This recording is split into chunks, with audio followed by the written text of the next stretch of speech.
కర్మని నమ్ముతావా? ఇప్పుడు నమ్ముతున్నా. నా కర్మ నమ్మాల్సి వస్తుంది. ఏం చేయాలన్నా కూడా ఇంతకన్నా వర్స్ట్ కర్మ వనకన్నా ఉంటుందా అనిపిస్తుంది ఒక్కొక్కసారి. ఏం చేసినా ఎటు నుంచి చేసినా ఏదో ఒకటి సక్సెస్ అవుదాం అనుకున్నా ఎటు నుంచి ఒక దగ్గర నుంచి ఏదో ఒకటి వస్తుంది. గివప్ ఇయ్యాల్సే వస్తుంది. గివప్ కూడా ఇయ్యరాదు అని పోరాడుతున్నా. కానీ దానివల్ల పైసలు ఖర్చు అవుతున్నాయి తప్ప ఇంకేం వచ్చేది లేదు.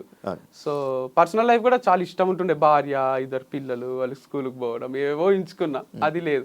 వంశీ ఫార్మ్స్ కూడా సరే ఇది ఉంటుంది ఇక మనకు డబ్బులు వస్తాయి, ఇట్లా చేసుకోవాలి అట్లా చేసుకోవాలని ఏవో ప్లానింగ్స్ ఉండే, అది లేదు. ఒకరోజు ఊరికే డిఫెండర్ కొంటున్నా అని పెట్టిన, ఎట్లుంటుందో రియాక్షన్ చూద్దామని. అందరు వాళ్ళందరూ ఫోన్ చేసి డిఫెండర్ కొంటున్నావా మాకు ఇవ్వకుండా అని. లే ఊరికే పెట్టిన 2 years తర్వాత కొందామని అని చెప్పిన. వేరే వాళ్ళు కూడా అనుకున్నారు, బ్రాండ్ అంబాసిడర్స్ వాళ్ళు వీళ్ళు కూడా కొనేస్తున్నారు అండి, బాగా వస్తున్నట్టున్నాయి సేల్స్ మా వల్ల అనుకున్నారు. కానీ అక్కడ ఏం వస్తలేవు అసలు. సరదా టెస్ట్ వేసావా? ఊరికే ఇట్లా రియాక్ట్ అయితే సమాజం చూద్దామని వేస్తే దానికి వీడు మా పైసలు తీసుకొని డిఫెండర్ కొంటాడా ఇక అని ఫీల్ అయినట్టున్నారు.